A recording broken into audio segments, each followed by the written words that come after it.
ওমর প্রতিদিন রাতে ডায়েরি নিয়ে বসতেন। বিশ্বনবীর সাহাবী ওমর যেদিন মারা গেলেন, ওই উমরে ফারুককে যারা দৌত করার কাজে গেল, ওরে মুসলমান ভাই, যেই সময় পিছনের কাপড়টা ওনারা সরাইলেন, দেখলেন উমরের পিঠের মধ্যে চাবুকের দাগ আছে। চাবুকের বাড়ি জুড়ে বলেন আল্লাহু আকবার। যারা ধৌত করতেছেন তারা এবার মনে মনে বলল, উমর ছিলেন একজন প্রেসিডেন্ট, উনার সামনে দাঁড়াইয়া কেউ কথা বলার সুযোগ পাইত না। এক কথায় শয়তান উমরকে দেখলে 40 হাত দূরে দিয়ে আসে যাইতো। জুড়ে বলেন ঠিক কিনা? এই উমরের সামনে দাঁড়াইয়া কারো কথা বলার সুযোগ নাই। এই উমরের পিঠে খেয়ে চাবুক দিয়া মারলো, এমন মার মারলো পিঠটা ঘা হয়ে গেছে, একেবারে ঘা হয়ে গেছে। সন্তান বলে, এ ভাইরা, আমার বাবার জীবন ডায়েরি আছে, আমার বাবার জীবনের ইতিহাসের ডায়েরি আছে, আমার বাবার ডায়েরি দেখো এখানে কি লেখা আছে। সমস্ত সাহাবায়ে কেরাম এবার ডায়েরি তালাশ করলেন, এবার লক্ষ্য করে দেখলেন উমর প্রতিদিন রাত্রে চাবুক নিয়া আর নিজের জীবনের ডায়েরি নিয়া সামনে বসতেন। সুবহানাল্লাহ। যদি একটা দিন একটা নেক আমল কম হয়ে যাইতো, নিজের চাবুক দিয়া উনি নিচে নিচে নিজে মারতেন, এরকম আঘাত করতেন। হে ওমর, প্রতিদিন তুমি 10 রাকাত তাহাজ্জুদ পড়ো, আজকে 8 রাকাত তোমারে কে কইলো পড়ার লাগে? সুবহানাল্লাহ। আর আজকে আমরা নামাজ নাই, রোজা নাই, হজ নাই, যাকাত নাই, নিজের আমলের কোনো হিসাব নাই। প্রতিদিন হাজার খানেক মিছা মাথা আছে না নাই? কথা জোরে বলেন আছে না নাই? নাচ গান, খেলাধুলা, হাউজে বাম্পারে যাওয়া, বেরি নাচানো, মোবাইলে নাচ গান দেখা শুনে এখন আছে না নাই? সব আছে। একটা দিন আমরা কোন সময় নিজের জীবন ডায়েরি নিয়ে বসলাম আর একটা ভার নিজের নফসকে জিজ্ঞেস করলাম, হে ইমাম সাহেব,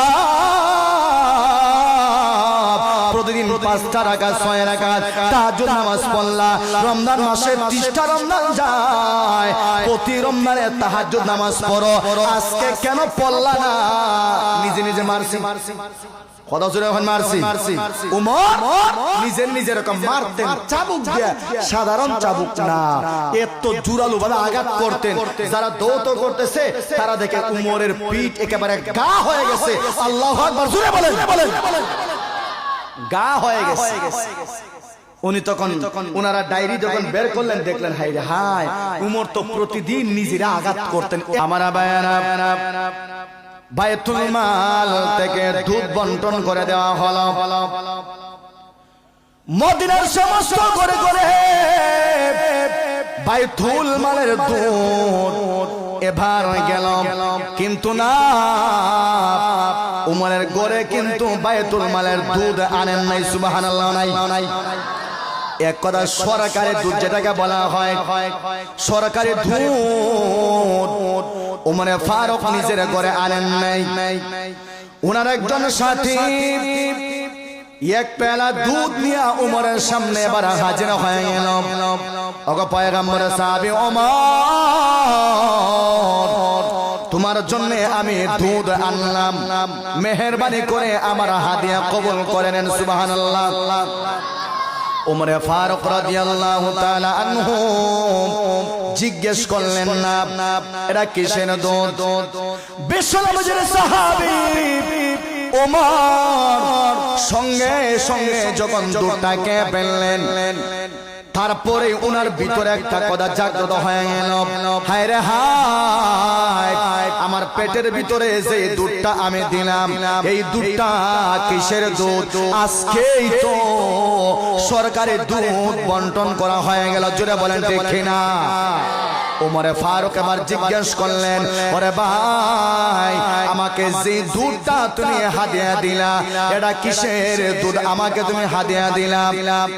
এর সাথে ভাই আমাকে বলো,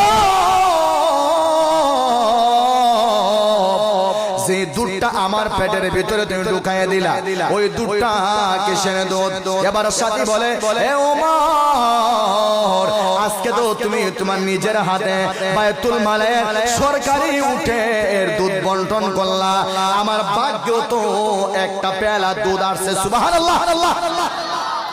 আমার ভাইয়ারা, এর জন্য আমি চিন্তা করলাম, খলিফাতুল মুসলিমিন ওমর উনি তো সদকার মাল উনি খাবেন না, কাজে আমি তো পাইলাম সদকার মাল, আমি ওই মালটাকে আমার পক্ষ থেকে উমরে ফারুককে আমি হাদিয়া দিয়ে দিব।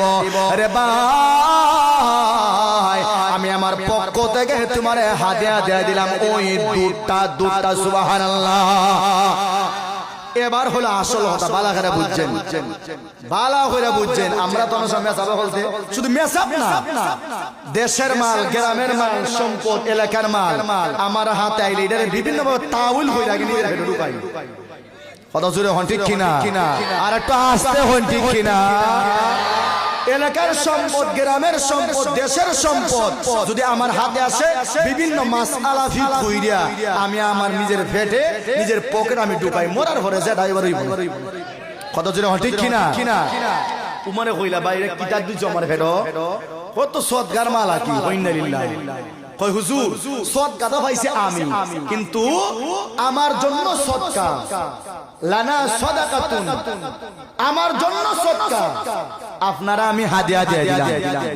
উমরে ফারুক বলেন, বাইরে এটা তারপরে তো সরকারি মাল, কত জোরে হন না?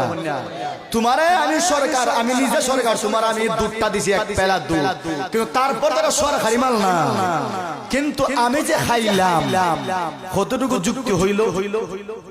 কিয়ামতের মাঠে আল্লাহ যদি প্রশ্ন করে, এ ওমর, নিজের সাহস নাই মানুষের চোখকে আড়াল করিয়া সরকারি উঠের দুধ নিজে আত্মসাৎ করার, এজন্য আরেকজনকে তুমি সদকা দিয়া এবার নিজে হাদিয়া বানায়া নিজের পেটে ঢুকাইলাই, তোমার পেটের ভিতরে তো সরকারি মাল দেখা যায়।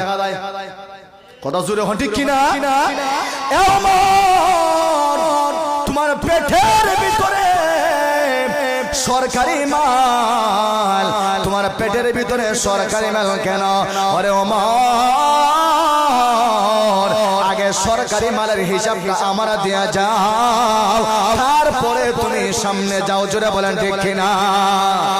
উমরে ফারুক এবার বললেন, ওরে আমার ভাই শোনো, আমার আল্লাহ যদি কিয়ামতের মাঠে আমার প্রশ্ন করলেন যে তুমি নিজে খাওয়ার সুযোগ পাইছিলে না, কারণ দিন তো ফর সবকিছু, কিন্তু সরকারি মানলে হাদিয়া বানায় নিজের পেটে ঢুকাইলে, আল্লাহ জিগাইতে পারে না?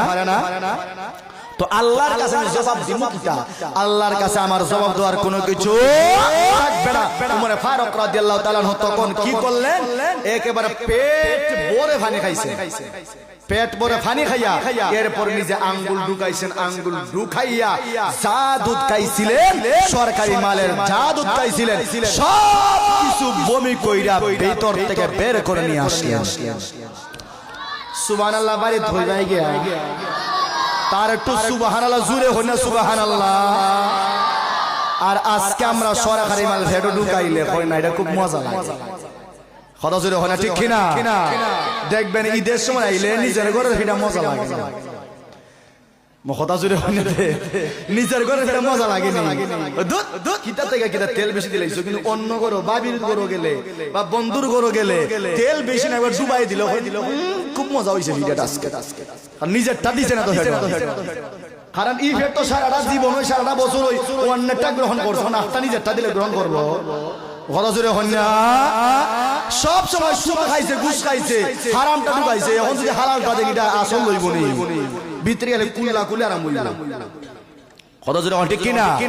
কাজেই উমরে ফারুক বললেন, ভাই রে আল্লাহ যদি কিয়ামতের মাঠে আমাকে জিজ্ঞেস করে যে তুমি তো নিজে সরকার আসলায় খাইতে পারছো না, কিন্তু এটার সব গালমাল এটা, কিন্তু এটার হাদিয়া বানাই নিজের পেটে ঢুকাইছো, তোমার পেটে তো দেখা যায় সরকারি মাল, এটাকে বের করো, হিসাবটা দিয়া যাও। কাজে আল্লাহর কাছে হিসাব দেওয়ার আমার কোনো সুযোগ থাকবে না, কাজে এরা ভাই না আমার দ্বারা সম্ভব না।